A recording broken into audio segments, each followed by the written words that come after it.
Olá, meu nome é Renato, sou professor de Linux, do curso de Linux, e essa vai ser a aula 3, falar sobre distribuições e ambientes gráficos.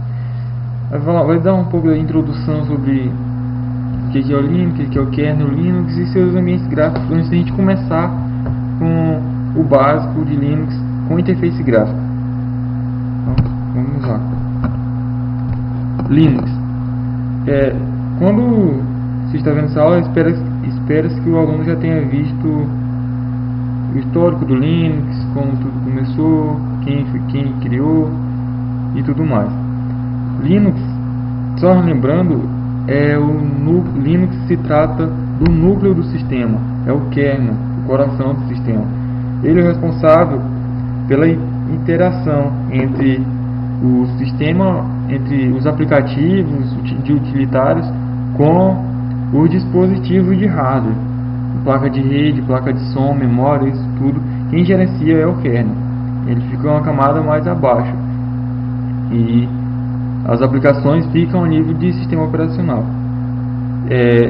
Quando Linus Torvalds distribuiu o código-fonte do kernel do Linux, ele dava apenas um núcleo que liberou para que outros usuários também avançados tivessem a liberdade de ter seu próprio sistema pessoal e compilar seus próprios programas da forma que achasse necessário.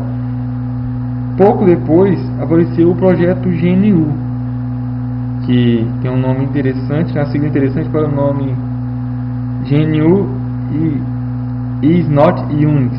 GNU não é Unix na tradução livre. O que é esse projeto GNU? É um projeto que envolve várias aplicações e utilitários, mas para o usuário final, que não tinham kernel. Então tinha várias aplicações e tudo, mas não tinham kernel para formar um sistema operacional. Então, quando o projeto GNU conheceu o Linux, fez mais ou menos uma fusão, e aí sim pode-se ter um sistema operacional. Daí começaram a surgir as distribuições. Segundo a Free Software Foundation, o sistema operacional é formado pelo núcleo Linux e o conjunto de utilitários e aplicativos que incluem aqueles desenvolvidos pelo seu projeto GNU. Deve ser chamado de GNU Linux e não simplesmente de Linux. Então, quando se chama de Linux, que é o que todo mundo faz, a Free Software Foundation defende que deve ser chamado de GNU Linux, por questão de que o Linux é apenas o sistema, o kernel, o núcleo central. Então, com o projeto GNU, foram surgindo o sistema operacional. Então é composto de kernel e aplicativos de usuário. Então, com isso foram surgindo várias distribuições, que seriam sistemas operacionais que usam vários aplicativos de uma forma independente. Então, aqui são as mais conhecidas, né? Debian é bem conhecida por ser uma distribuição completamente da comunidade, não tem nenhuma empresa por trás dela. SUSE é uma grande empresa que vive sobre o software livre, Red Hat igualmente, e entre outros. Aqui chegamos no Fedora e o Ubuntu. Ubuntu é hoje a distribuição Linux mais utilizada no mundo. Já, segundo alguns blogs na internet, já tem mais de 20 milhões de usuários. E ela foca em desktop, em ambiente desktop.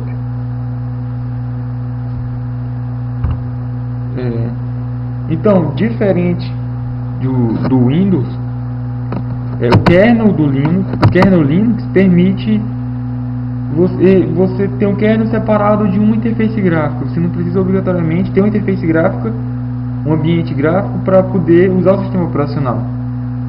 Você pode ter outros aplicativos que não sejam gráficos, diferente do Windows. No Windows, o kernel é acoplado ao ambiente. Então, não existe o kernel sem um ambiente gráfico, sem a janela, sem clique, sem o mouse. E isso tem suas vantagens e também tem suas desvantagens. E no caso do Linux, existem ambientes em geral em Unix, existem vários ambientes gráficos que podem estar sendo usados de diferentes formas. Aí o usuário, depende do usuário escolher qual que é o melhor para suas necessidades. E como diz aqui, usuários administradores de sistemas operacionais baseados em Unix ou Linux normalmente fazem uso de comandos de linha, modo texto, para executar tarefas no computador. Então, geralmente administradores de redes, administradores de mainframes e servidores utilizam de forma avançada o sistema Unix, Linux, seja ele qual for. Então, diferente do Windows, utilizam com linhas de comando por vários motivos. Um deles é a economia de memória RAM, que um servidor, por exemplo, não tem necessidade de estar usando memória RAM para interface gráfica. Então, faz necessário o administrador saber usar a linha de comando. Mas, usuários comuns querem ver imagens, vídeos, utilizar o mouse e aplicações gráficas. Isso é o normal de usuários comuns. Neste caso, é necessário o uso de um ambiente gráfico. Então, no primeiro caso, administradores é modo texto, então não precisa de um ambiente gráfico amigável. O cara tem que saber se virar. Já com ambientes gráficos é mais para usuários finais. Tem vários aplicativos que tornam a interface com o computador mais amigável. E no ambiente Unix e Linux existem vários ambientes gráficos que podem estar sendo usados. Os mais comuns são o GNOME e o KDE. O que é o GNOME? GNOME é uma sigla para GNU Network Object Model Environment. Ambiente de modelo GNU, não sei qual é a tradução livre. É um ambiente gráfico disponível sob licença GPL a muitos sistemas operacionais baseados em Unix, Linux.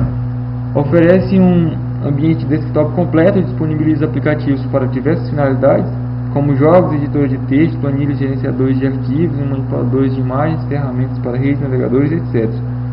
O objetivo desse projeto é oferecer aos usuários do Linux e de outros sistemas baseados no Unix um ambiente de desktop completo e fácil de usar. Quando se fala aqui em outros sistemas baseados em Unix, tem também OpenSolaris, FreeBSD, BSD, que são sistemas Unix-like que também podem estar usando o KDE e GNOME e outras interfaces gráficas, ambientes gráficos. Diversas distribuições do Linux usam este ambiente gráfico como padrão. Exemplo, Ubuntu, Fedora e Debian. Eles já vêm com o GNOME por padrão. O GNOME é um dos mais utilizados e ele vive sempre numa disputa com o KDE, assim, uma disputa sadia. Considero que é bom para o desenvolvimento de software livre, que as equipes competem uma com a outra. E tem o KDE, que é sigla para K Desktop Environment, ambiente desktop K, simplesmente. Esse ambiente de trabalho é um dos mais utilizados nas distribuições Linux. Interface gráfica organizada e que para que aplicativos sejam executados de forma fácil, para que o usuário interaja com o computador sem dificuldade. Então, tem o mesmo objetivo do GNOME, tornar o computador, o ambiente computacional mais utilizável, mais fácil para o usuário final. KDE se baseia na facilidade de uso, na personalização. Todos os elementos da interface gráfica podem ser personalizados de acordo com o gosto do usuário, que também é uma característica forte do GNOME, é a personalização. Então, o KDE ele vem por padrão de uma forma, mas ele pode obter uma aparência completamente diferente do que tem, diferentemente do que se vê em ambientes mais privados, como no Windows. Você modifica, personaliza, mas tem suas limitações. A extrema flexibilidade para a personalização da aparência levou muitos desenvolvedores a disponibilizarem seus próprios temas. Então, os desenvolvedores, colaboradores que ajudam no desenvolvimento do KDE também disponibilizam seus próprios temas, seus próprios pacotes de aparência, né, que tornam os conjuntos de cores e imagens que tornam o KDE de forma mais elegante e diferente, diversificando, né? Então, como o GNOME, existem outros ambientes gráficos, mas como o GNOME e o KDE são os mais comuns, mais utilizados no ambiente Linux, eu vou mostrar um pouco da usabilidade dos dois, primeiramente e principalmente do GNOME. que é o qual vem por padrão em grande parte das distribuições. Então, vamos a distribuição utilizada aqui neste software é o Ubuntu. Como já foi falado, é uma distribuição que foca bastante em usuário final, tem por finalidade de ser um ambiente desktop, fácil de usar, que oferece aplicativos bons que satisfazem todas as necessidades de usuário. Então vamos começar. Porém, aqui esqueci de falar que o Ubuntu está mudando um pouco a interface gráfica do GNOME. Ele aparece com um software diferente. Porém, o que eu vou usar aqui é o GNOME padrão, o GNOME 3, a última versão do GNOME, com o GNOME Shell, que é o Shell padrão do GNOME 3. Então, por baixo aqui temos o Ubuntu, mas com o ambiente GNOME original. Então, vamos lá. Ambiente de trabalho. No caso, o usado aqui é o GNOME 3 mais o GNOME Shell. Desktop. Vamos aqui o desktop. Começando aqui do zero. O ambiente desktop no Linux, nesse GNOME 3, a priori, a primeira visão, o usuário acabou de instalar no computador dele, viu completamente diferente essa interface, fica meio perdido no começo. Aqueles que já estão acostumados com o menu iniciar aqui do Windows ficam meio perdidos, mas é questão de pouco tempo para se encontrar nesse ambiente. Como foi meu caso, eu fiquei meio perdido um pouquinho, mas já fui logo procurando os menus. No caso do GNOME 3, do GNOME Shell, para se achar os menus e se encontrar, usar o sistema por inteiro, basta simplesmente passar o mouse no canto esquerdo superior da tela. Só passando o mouse, ele já aparece o ambiente de trabalho, o ambiente a workspace para trabalhar normalmente. Só passando ou clicando também, ele mostra e desaparece o ambiente de trabalho. Então vamos continuar. Atividades é como se fosse um menu. Aqui temos o calendário normal, que se configura data e hora comumente, como se faz no Windows, porém botões localizados em lugares diferentes, entre outros. Voltando, aqui é o calendário e o relógio. Aqui temos assistente visual, que oferece alguns recursos para deficientes físicos, visuais ou audiovisuais, entre outros. Temos volume, normalmente.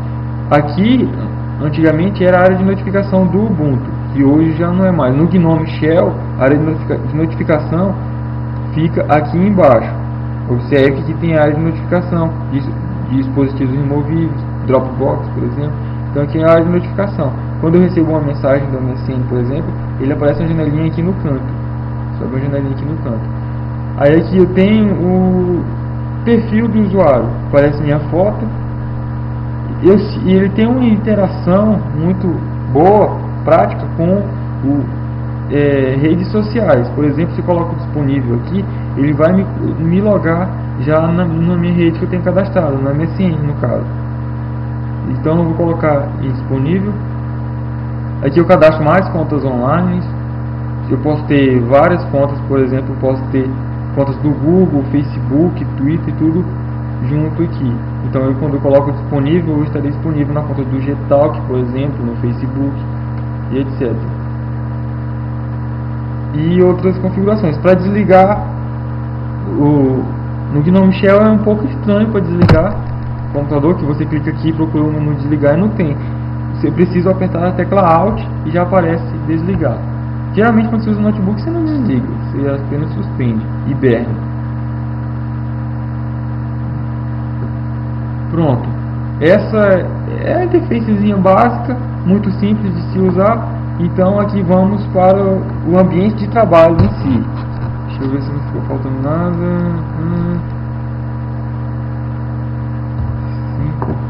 Ícones, desktop, já mostrei. Ícones, não tem ícones, o usuário não tem necessidade de criar aquele monte de ícones aqui na área de trabalho que ficava cheio, completamente bagunçado ícones aqui, então não existe essa necessidade. Mais pra frente vocês verão.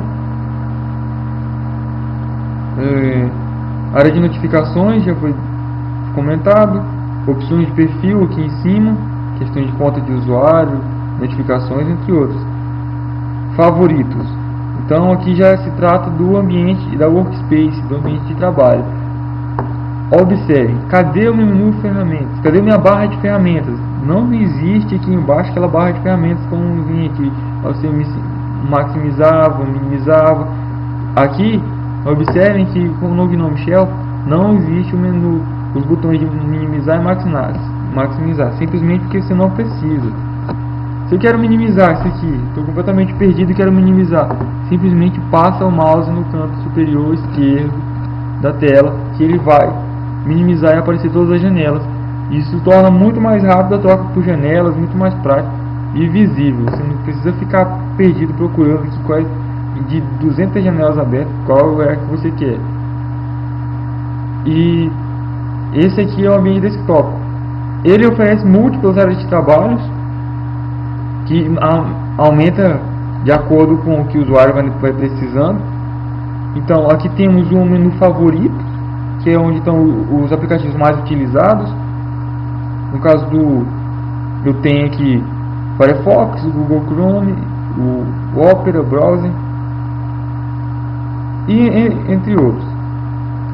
Se eu cansei, tá bom, eu quero só 3 janelas abertas nessa área de trabalho, eu posso mudar para outra e simplesmente abrir outra aqui. Vou abrir, por exemplo, o Office, BR Office, que é a suíte de aplicativos do Office. Tá aberto já, do Linux. Travada. Vou abrir outra janela. Deixa eu abrir o Word, BR Office Writer. Pronto, estou usando já 2 áreas de trabalho, mas eu quero usar mais uma. Estou ansioso, tá bom, vou abrir outra janela aqui. Então isso é bom até que evita distrações. Se eu quero estar escrevendo aqui minha monografia, meu TCC, e não quero ver outras janelas me atrapalhando, mais ou menos você evita distrações aqui. Então, e à medida que você vai precisando, vai aumentando o número de áreas de trabalho disponíveis, o usuário ficar navegando aqui.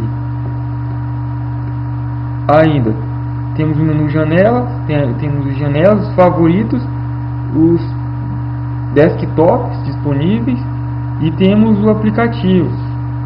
Em aplicativos estão todos os programas, os utilitários que o usuário precisa para fazer uso do sistema. Aqui está marcado todos, ou seja, todos os aplicativos estão aqui nessa barra. Se eu sei mais ou menos o que eu quero, eu não preciso rolar tudo isso aqui para achar. Eu vou aqui, se eu sei, eu quero entrar na internet, eu quero entrar, por exemplo, no Messenger. Eu venho aqui em internet, entro, tenho MSN, Enfut, Copete. Eu instalei particularmente vários clientes Messenger, porque eu gosto de ter várias opções. Então o usuário tem essa liberdade de instalar vários aqui. Outra coisa para a internet, eu quero entrar no Twitter, tem um cliente para o Twitter, outros clientes para o Twitter, Facebook, entre outros aplicativos, um Torrent, por exemplo. Então se eu sei o que eu quero procurar, aqui em aplicativos o menu é muito intuitivo e eu acho com facilidade. Sistemas, outros, multimídia.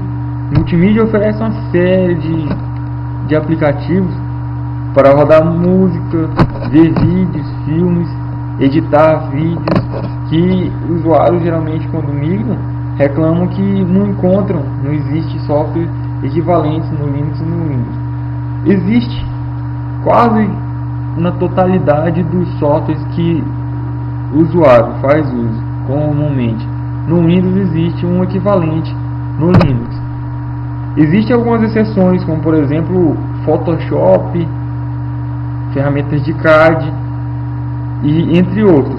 Essas ferramentas, o particular delas é que elas foram desenvolvidas para essa plataforma, foram desenvolvidas para rodar em Windows ou Mac OS. Então, se elas não foram, o fabricante não focou em usuários do Linux, então quem deseja usar o Linux e faz uso dessas ferramentas, é aconselhável ter os dois sistemas operacionais, para não passar raiva ou perder tempo de serviço. Mas questão de multimídia, internet, jogos e entre outros, o Linux oferece completamente ferramentas que satisfazem o gosto do usuário. Um exemplo, vou utilizar aqui um Minitube, é um reprodutor de vídeo que procura vídeos do YouTube rapidinho e organiza de forma que eu quero ver, se não preciso abrir meu navegador, assistir todos tranquilamente. E aqui eu posso usar normalmente. São todos softwares livres que tem versão para Windows e para Linux.